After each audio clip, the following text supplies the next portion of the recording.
Papa a écrit, ne nous appelle pas. Ne viens pas. On te coupe les ponts. Ma sœur a aimé le message. J'ai répondu, parfait. J'annulerai les paiements automatiques dès demain matin. À minuit, la conversation s'était transformée en une tempête d'appels manqués et de SMS hurlants. Je m'appelle Abigail. J'ai 29 ans. Et voici mon histoire, comment mon père m'a envoyé un message de 10 mots qui m'a coupé de la famille, comment ma sœur l'a applaudi, et comment ma réponse tranquille a plongé toute l'affaire dans le chaos avant la fin de la nuit.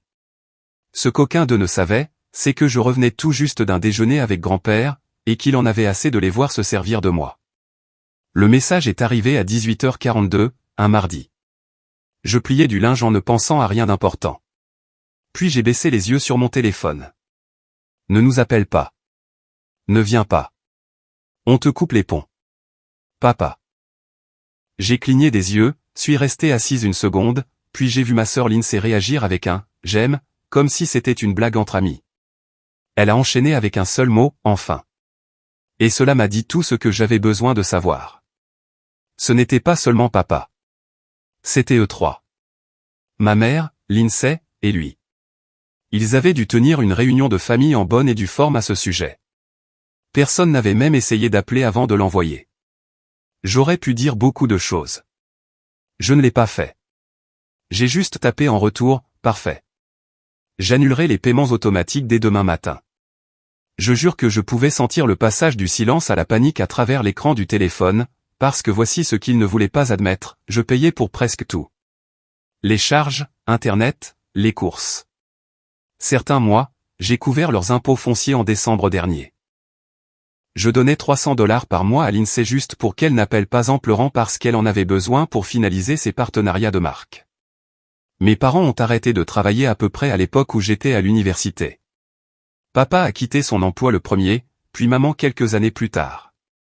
Ils disaient qu'ils étaient juste fatigués du train-train quotidien et voulaient la paix. D'une manière ou d'une autre, cette paix impliquait que je paie les factures pendant qu'ils vivaient sans loyer dans une maison qui ne leur appartenait même pas. Ils me faisaient sentir que c'était mon devoir, comme si je leur devais cela. La seule personne à qui j'en ai jamais parlé était grand-père. Le week-end précédent, nous étions allés déjeuner. Je n'avais pas l'intention d'aborder le sujet, mais je l'ai fait, discrètement, presque comme si j'avais honte. Il a écouté, sans jamais m'interrompre. Puis il m'a dit d'arrêter. Pas de ralentir, pas de réduire. D'arrêter. J'ai cru qu'il plaisantait. Ce n'était pas le cas. La partie que je ne savais pas jusqu'au lendemain, c'est que la maison où vivaient mes parents, celle que je pensais leur avoir été cédée des années auparavant, était toujours la sienne. Ils n'avaient jamais transféré la propriété. Ils les avaient juste laissés y vivre, leur donnant une chance d'être des adultes alors qu'ils étaient encore dans la quarantaine. Ils ont pris cela comme des vacances permanentes. Cette nuit-là, après avoir répondu au message de papa, mon téléphone a explosé. À minuit, j'avais 14 appels manqués et plus de 30 SMS. Maman disait que j'étais sans cœur. Lindsay m'accusait d'abus financiers. Papa m'a envoyé un texto à 2 heures du matin me demandant quel genre de fille abandonne sa famille. Mais à ce moment-là, il était trop tard. Grand-père avait déjà pris sa décision. Ce qui s'est passé au cours des jours suivants a tout changé, non seulement pour moi, mais pour eux aussi. Et ils n'avaient aucune idée de la tempête qui se préparait. Le matin après cette avalanche de textos semblait irréel. J'avais à peine dormi, mon téléphone vibrant la moitié de la nuit avec des appels manqués, des messages et des messages vocaux que je n'ai même pas pris la peine d'écouter. Grand-père m'avait dit de passer dès le matin, ce que j'ai fait. Sa maison était calme, chaleureuse et sentait le café. Il n'a pas fait de petites conversations. Il ne m'a même pas demandé comment je tenais le coup. Il a juste poussé un épais dossier en carton sur la table et m'a dit de l'ouvrir. À l'intérieur se trouvaient des papiers plus vieux que moi, des titres de propriété, des documents notariés, des déclarations de revenus. J'ai parcouru les premières pages sans vraiment rien absorber. Puis je l'ai vu. L'adresse. La maison où mes parents et ma sœur vivaient depuis 12 ans. Le foyer familial. Celui dont ils se comportaient comme s'ils en étaient les propriétaires. Mais ce n'était pas la leur. C'était celle de grand-père. Elle avait toujours été à grand-père. Je l'ai regardé, sans voix. Il a commencé à expliquer de manière très factuelle. En 2013, mes parents traversaient soi-disant une période difficile. Papa avait quitté son emploi. Maman disait qu'elle ne supportait plus de travailler. Lindsay était encore à l'université. Ils avaient demandé à rester dans la propriété de grand-père pour quelques mois. Il avait accepté, pensant qu'il se remettrait sur pied. Peut-être qu'il commencerait à payer un petit loyer ou à participer aux impôts une fois qu'il serait de nouveau stable. C'était il y a 12 ans. Il n'avait jamais payé un centime. Il n'avait même jamais dit merci. Avec le temps, ils ont commencé à agir comme si la maison était à eux, et grand-père n'était qu'un vieil homme agaçant qu'ils toléraient pendant les fêtes. À Noël dernier, maman lui a dit « mange avant de venir », quand il a demandé si elle voulait qu'il apporte de la nourriture. Il ne m'avait rien dit de tout cela auparavant. Il avait simplement observé en silence jusqu'au week-end dernier, jusqu'à ce que je lui dise la vérité sur les factures que je couvrais. Puis il a montré la dernière page du dossier.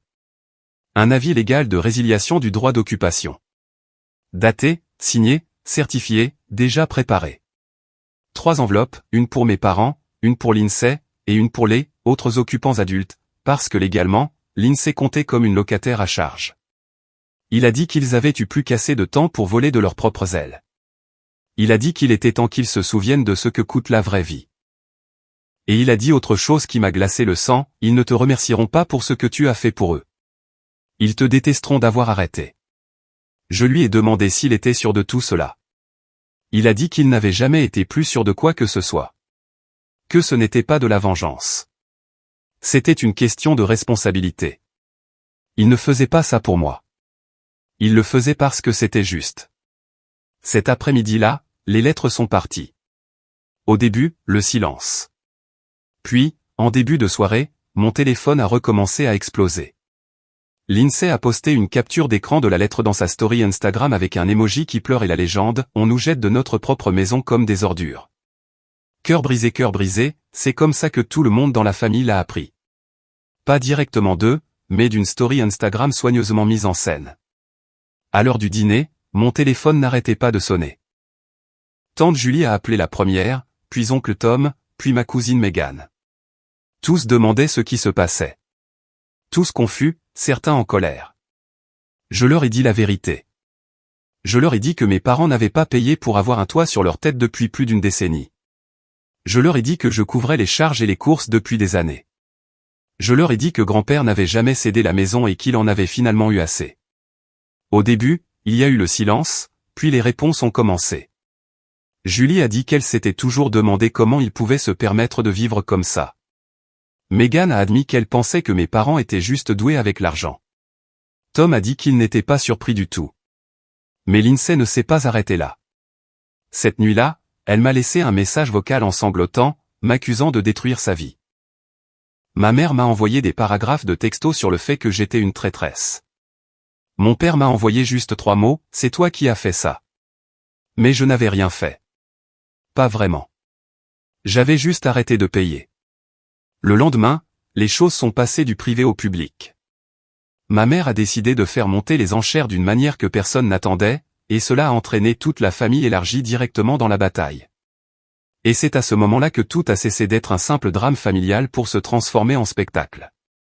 Je me suis réveillé le lendemain matin avec un texto de ma cousine Megan qui disait juste « Tu as vu Facebook ?» Non, je ne l'avais pas vu. Je n'y étais pas allé depuis des jours. Je me suis connecté et la première chose que j'ai vue était une publication publique de ma mère, après des décennies de sacrifices, nous avons été trahis par quelqu'un que nous aimions. On nous force à quitter notre maison. Oui, notre maison, par la manipulation, les mensonges et la cupidité. Veuillez respecter notre vie privée pendant que nous essayons de survivre à cette épreuve. Sous la publication, il y avait une photo de la maison prise dans une douce lumière matinale, comme s'ils étaient arrachés à un sanctuaire familial douillet et sacré. Les commentaires affluaient. Voisins, parents éloignés, anciens amis de l'église. Des mots comme « dégoûtant »,« déchirant ».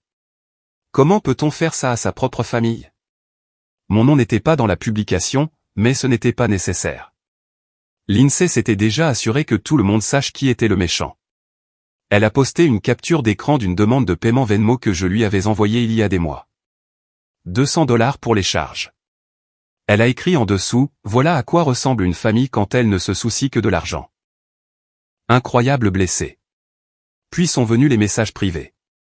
Des inconnus, des cousins éloignés à qui je n'avais pas parlé depuis des années. Des gens m'accusant de mettre mes parents à la rue, de détruire la famille. Une femme, je crois qu'elle me gardait quand j'étais petite, m'a traité de parasite. Je n'ai répondu à rien de tout ça. Mais grand-père, lui, a répondu. Le lendemain matin, il a envoyé un email à toute la famille. Je ne savais même pas qu'il utilisait l'email comme ça, mais il l'a fait, et il l'a bien fait. L'email était intitulé « Fait concernant la résidence au 2485 Cedar Hollow ». Il a exposé les choses comme un document juridique. Pas d'émotion, pas d'insulte, juste des points, la propriété est légalement et exclusivement ma propriété, William Pierce. J'ai permis à mon fils et à sa famille d'y vivre sans loyer depuis 2013. Ils n'ont pas payé les charges, les impôts ou l'entretien depuis plus de 10 ans.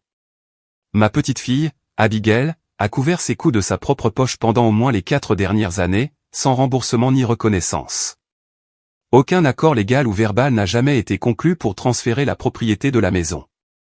J'ai émis un préavis légal de 60 jours pour qu'il quitte les lieux.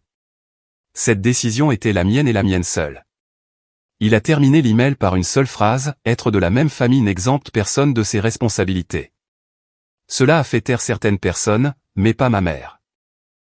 La semaine suivante, elle est allée à l'église locale, la même qu'elle n'avait pas fréquentée depuis 3 ans, et s'est levée pendant la partie des requêtes de prière pour demander un soutien spirituel parce que ses enfants s'étaient retournés contre elle et qu'elle était sur le point de se retrouver à la rue. Une femme de l'église, Madame Allen, qui m'avait enseigné le catéchisme quand j'avais 8 ans, a appelé grand-père le lendemain et lui a demandé ce qui se passait. Il lui a tout raconté. Elle s'est excusée auprès de lui. C'est alors que quelque chose de complètement inattendu s'est produit. 2 jours plus tard, quelqu'un a glissé une lettre manuscrite dans la boîte aux lettres de mon appartement. Elle n'était pas signée. À l'intérieur se trouvait une copie d'une publication Facebook imprimée que l'INSEE avait faite puis rapidement supprimée, se plaignant qu'elle n'allait pas se trouver un travail juste parce qu'un vieil homme veut jouer au juge. En dessous, la note disait simplement « Vous devriez garder ça ». Les gens observent. Je ne sais pas qui l'a envoyé, mais cela signifiait une chose, tout le monde ne croyait pas à leur histoire. Et puis, de nulle part, j'ai reçu une demande de message de quelqu'un à qui je n'avais pas parlé depuis le lycée. Quelqu'un qui, d'une manière ou d'une autre, était sur le point de faire partie de tout cela d'une manière que je n'avais jamais vu venir. Ce message a changé toute la direction de ce combat. Et il a donné à grand-père une idée qu'il n'aurait probablement pas dû avoir, mais je suis contente qu'il l'ait eue. Le message venait d'Adam Ri. Nous étions assis l'un à côté de l'autre en cours de biologie en seconde. On se parlait à peine à l'époque. Il a déménagé au Texas après le lycée. Je n'avais pas vu son nom depuis près de 12 ans. Son message disait « Salut, c'est un peu au hasard, mais je crois que j'ai séjourné dans la maison de tes parents via Airbnb en mars. J'ai reconnu la cuisine grâce aux stories de ta sœur. Je n'avais pas réalisé que c'était ta famille jusqu'à maintenant. Airbnb. » J'ai lu le message 3 fois avant qu'il ne fasse sens. Apparemment, mes parents louaient secrètement le sous-sol et une partie de l'étage par intermittence depuis des mois. Adam y était resté lors d'un voyage d'affaires et a dit que cela ressemblait à une location de courte durée normale. Entrée privée, serrure à clavier, petit panneau de bienvenue qui disait « Retraite de Cedar Hollow ». L'INSEE était répertorié comme l'hôte sous un faux nom. Elle lui avait même laissé un livre d'or à signer. Je lui ai demandé s'il avait encore des preuves. Il en avait. Il m'a envoyé des captures d'écran de l'annonce, de l'historique des messages et de son reçu. Tout cela était directement lié à l'email de l'INSEE. Les photos de l'annonce montraient des pièces de la maison qui appartenaient toujours à grand-père. Des pièces qu'il n'avait jamais donné la permission de louer. Des pièces que j'avais supposées être utilisées pour le stockage ou comme chambre d'amis. Quand je l'ai dit à grand-père, il n'a même pas scié. Il a dit, va chercher le livre d'or. Nous ne savions pas s'il existait encore, mais si l'INSEE avait laissé une trace écrite de revenus en espèces tout en vivant sans payer de loyer, cela changerait tout sur le plan légal. Car non seulement elle vivait dans une maison qui ne lui appartenait pas, mais elle en tirait profit. Et ça compliquait les choses pour elle. J'ai envoyé un texto à l'INSEE en disant que je passais récupérer quelques-unes de mes vieilles affaires. Elle a répondu par un seul mot, d'accord. Je ne voulais même rien de la maison. Je voulais juste entrer. La porte d'entrée était ouverte quand je suis arrivé. Elle n'était pas là. Maman était dans la cuisine, le dos tourné, faisant semblant d'être occupée. Elle n'a pas parlé. Moi non plus. Je suis descendu au sous-sol, et j'ai eu l'impression d'entrer dans la maison de quelqu'un d'autre. Il y avait des panneaux de bienvenue de style hôtelier, un porte-brochure mural, un thermostat numérique, une armoire verrouillée étiquetée, fourniture, ne pas toucher. J'ai ouvert des tiroirs, cherché sous les meubles, rien. Puis j'ai trouvé une boîte derrière la machine à laver. À l'intérieur, des draps, des mots de passe Wi-Fi supplémentaires, des formulaires de commentaires vierges, et le livre d'or. Il était plein. Des pages et des pages de dates, de noms, de petites critiques. Merci pour ce séjour paisible. J'adore l'emplacement. Très confortable. Certains en écriture cursive soignée, d'autres au crayon. Quelques-uns avaient des dates réelles qui coïncidaient parfaitement avec les captures d'écran d'Adam. J'ai pris des photos de chaque page. Le temps que je remonte, maman se tenait à la porte d'entrée, comme si elle savait ce que j'avais trouvé. Je n'ai pas dit un mot, je suis juste passé devant elle et suis sorti. Cette nuit-là, grand-père et moi nous sommes assis et avons tout examiné. Il est resté silencieux pendant un moment, puis a dit, ils veulent rendre ça public. Très bien, donnons-leur quelque chose de concret à raconter. Il a appelé son avocat le lendemain matin. La procédure d'expulsion était déjà en cours, mais ça, c'était différent. Cela pouvait accélérer les choses, car maintenant, il ne s'agissait plus seulement de loyer impayé. Il s'agissait de profits réalisés sur la propriété de quelqu'un d'autre sans permission. Avec des preuves. Nous ne nous attendions pas à ce qui s'est passé ensuite. Je pensais qu'il paniquerait, peut-être s'excuserait, peut-être supplierait. Au lieu de ça, ils ont mis les bouchées doubles. Et ce qu'ils ont fait ensuite a rendu les choses 10 fois pires. Ils sont allés voir les vieux amis de grand-père, ceux de son groupe de retraités, de ses cercles d'anciens combattants, de son église, et ils ont commencé à dire aux gens qu'ils perdaient la tête, que je l'avais manipulé, que c'était de la maltraitance de personnes âgées.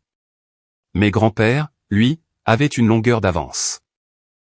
Et ce qu'il a révélé publiquement à ce moment-là a fait regretter à chacun d'entre eux d'avoir ouvert la bouche. Grand-père n'a rien dit publiquement tout de suite. Il a attendu, même après avoir entendu qu'il chuchotait dans ses anciens cercles, le qualifiant de confus, d'instable, m'accusant de l'avoir monté contre eux. L'INSEE était même allé jusqu'à dire à quelqu'un à l'église que j'avais falsifié sa signature sur les lettres d'expulsion. L'information lui est revenue à la fin de la semaine. J'étais furieuse, mais grand-père était calme. Trop calme. Il m'a dit d'être patiente. Puis, quelques jours plus tard, il a invité quelques-uns de ses plus vieux amis à prendre un café. 4 d'entre eux, des gens qu'il connaissait depuis des décennies. Ils sont arrivés un par un, se sont assis dans son salon. Tous avaient entendu une version de l'histoire par les commérages, mais aucun ne savait ce qui se passait réellement. Il les a fait asseoir et a remis à chacun un dossier imprimé. À l'intérieur, des copies du titre de propriété de la maison montrant qu'il en était toujours le propriétaire légal, les photos du livre d'or, des captures d'écran de l'annonce Airbnb, une liste des dépenses que j'avais couvertes avec les relevés bancaires correspondants, et à la toute fin, une lettre notariée de son médecin, datée du mois dernier, attestant qu'il était sain d'esprit et pleinement capable de gérer ses propres affaires juridiques et financières.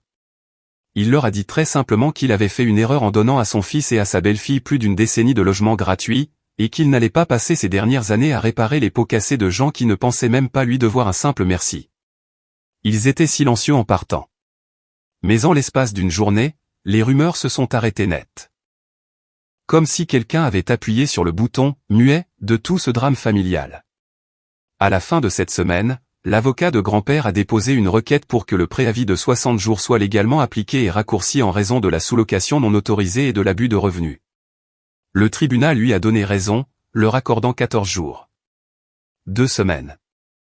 Je ne sais pas à quoi je m'attendais quand ils l'ont appris. Des cris, peut-être une confrontation à la porte de grand-père.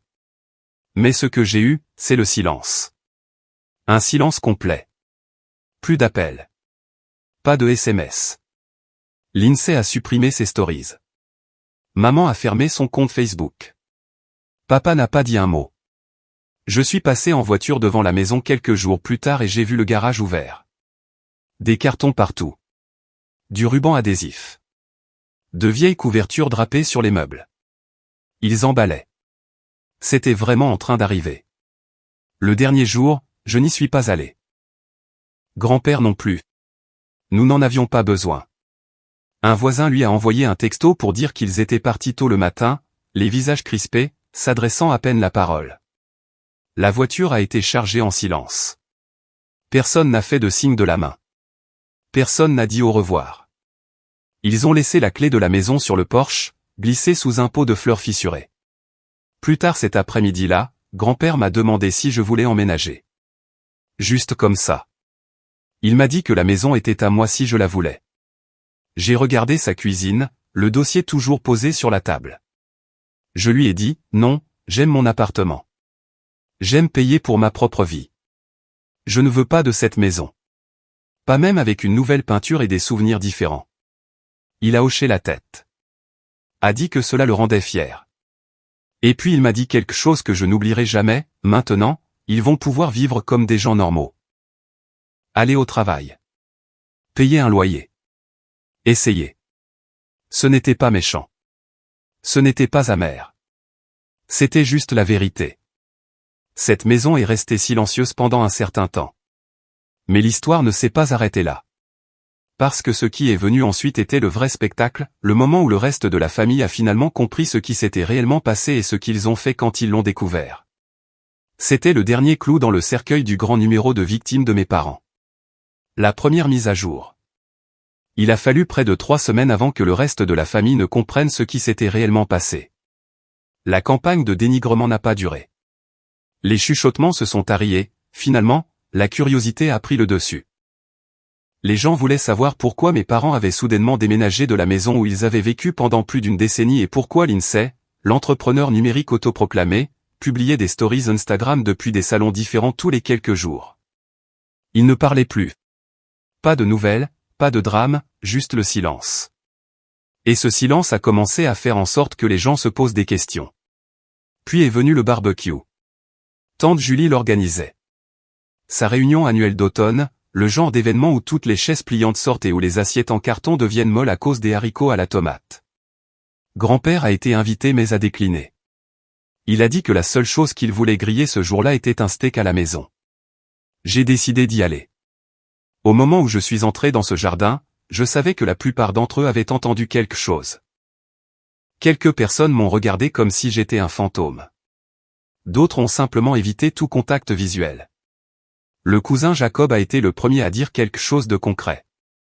Il s'est penché et a demandé à voix basse, « Alors, j'imagine qu'ils sont vraiment partis, hein ?» J'ai hoché la tête. Il a secoué la tête comme s'il n'y croyait pas tout à fait. Puis il m'a dit quelque chose que je n'avais pas encore entendu. L'INSEE avait apparemment essayé de mettre en location l'appartement de quelqu'un d'autre sur Facebook Marketplace. Des photos volées d'une véritable annonce dans un état complètement différent. Elle prétendait que c'était le sien et demandait des acomptes à l'avance. Quelqu'un a reconnu les photos, a signalé l'annonce, et elle a été retirée. Maintenant, elle squattait chez une amie, naviguant entre deux projets, quoi que cela veuille dire. Quant à mes parents, ils vivaient dans un petit duplex en périphérie de la ville. Une chambre, pas de Porsche. Ils travaillaient tous les deux à temps partiel. Papa dans un magasin de pièces automobiles. Maman au service client par téléphone depuis la maison. Fini les matins à siroter un café sur la terrasse de grand-père. Fini de regarder la télé toute la journée. Juste des factures, un loyer et la vie. Julie m'a prise à part vers la fin du barbecue. Elle a été directe. Elle a dit qu'au début, elle ne savait pas quoi croire, mais une fois que l'email de grand-père est sorti et que les gens ont commencé à réaliser depuis combien de temps tout cela durait, la perspective a changé. Elle a dit que la famille se sentait trompée, manipulée. Elle a dit que ma mère avait appelé des gens pour clarifier la situation et que cela n'avait fait qu'empirer les choses, car rien ne se propage plus vite que le désespoir déguisé en opération de sauvetage.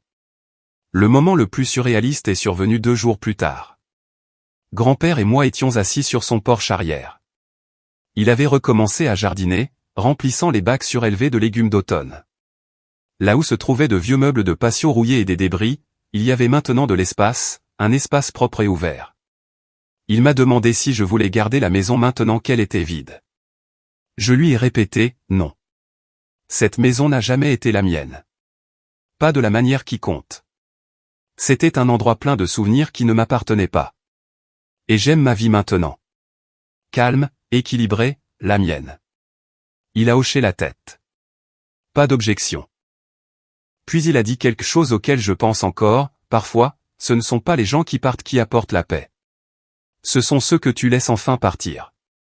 Voici où en sont les choses maintenant. Mes parents paient leur loyer à temps, parce que maintenant ils le doivent. L'INSEE a cessé d'essayer de vivre en ligne et commence à réaliser que la vie coûte de l'argent. Le contenu s'est tari, tout comme la sympathie. Quelques parents ont essayé de rester neutres pendant un certain temps, mais même eux ont fini par changer d'avis après avoir vu combien de temps j'avais tout couvert seul. Moi. Je vais au travail, je paie mes factures, je cuisine le dîner dans une cuisine qui n'est pas accompagnée de culpabilité. Plus de textos demandant, juste un petit peu d'aide. Plus d'appels tard dans la nuit parce que le Wi-Fi était en panne et qu'il ne savait pas à qui d'autre demander. Plus de secrets. La tempête est passée. Et quand elle l'a fait, la vérité est restée debout tandis que le bruit s'est effondré autour d'elle. C'est drôle comme ça marche. La dernière mise à jour. Je pensais que c'était fini. Vraiment. 3 semaines de silence se sont transformées en 4. Puis un mois. Pas d'appel, pas de texto, pas de nouvelles stories Instagram. Pendant un certain temps, je me suis laissé croire qu'ils vivaient enfin leur vie. Silencieusement, amèrement, mais de manière indépendante. Je n'attendais pas de remerciements. Je n'attendais pas d'excuses. Je voulais juste que la paix dure. Et puis, jeudi dernier, une enveloppe est arrivée dans ma boîte aux lettres.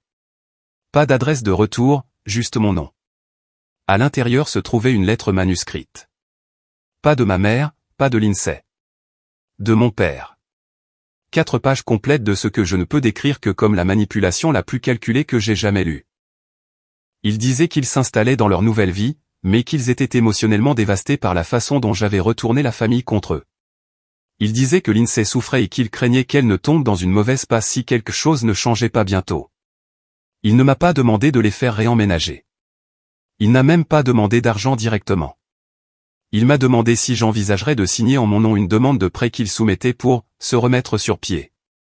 Ce n'était pas une blague, pas un email frauduleux. Un vrai document physique était joint, à moitié rempli avec mes informations déjà écrites au crayon. Je suis resté assise là pendant 10 minutes, à le fixer. Ils essayaient maintenant d'utiliser ma solvabilité. C'était le rebondissement que je n'avais pas vu venir. Après tout, après avoir été expulsé d'une maison pour laquelle ils n'avaient jamais payé, après le drame public, après avoir été exposé devant toute la famille, ils pensaient encore avoir accès à ma vie. Je n'ai même pas répondu. J'ai remballé l'enveloppe, le formulaire à moitié rempli, et je l'ai déposé chez grand-père. Il n'a pas dit un mot quand je le lui ai tendu. Il a juste ouvert l'enveloppe, regardé le formulaire et hoché la tête une fois, comme s'il avait attendu ce dernier coup. Le lendemain, j'ai vérifié mon rapport de crédit, juste par sécurité. Pas de surprise pour l'instant, mais je l'ai verrouillé avec toutes les options de gel et d'alerte à la fraude que je pouvais activer. Et puis grand-père a passé un dernier appel à son avocat. Il a dit qu'il voulait s'assurer que si jamais quelque chose lui arrivait, je serais protégé. Que sa succession n'irait pas aux personnes qu'il avait traitées, lui et moi, comme si nous leur devions le monde entier. Que tout la maison, le terrain, ses économies seraient documentées correctement. Je ne lui ai jamais demandé de faire ça. Je n'y ai même jamais pensé. Mais je n'ai pas discuté, car à ce stade, j'avais appris ma leçon. Il ne s'agissait pas seulement d'égoïsme de leur part. Il s'agissait de leur conviction qu'ils avaient droit à tout ce qui n'était pas cloué au sol, même après qu'on leur ait coupé les ponts. Non, la maison reste vide pour l'instant. Grand-père aime le calme. L'INSEE essaie à nouveau de vendre des forfaits de coaching via son Instagram, mais les gens ont cessé d'acheter après qu'elle a posté une vidéo de manifestation de trop depuis la chambre d'amis d'une amie. Mes parents sont toujours dans le duplex. Papa a pris un 2e emploi. Maman est à peine en ligne maintenant. Mais ils savent que la porte est fermée pour de bon. Et s'il y a une chose que j'ai apprise à travers tout cela, c'est ceci, certaines personnes ne brisent pas vos limites. Elles prétendent qu'elles n'ont jamais existé. Vous ne leur devez pas d'autre explication. Vous ne leur devez pas de réaction. Vous vous devez à vous-même l'espace pour avancer. Et c'est exactement ce que je fais.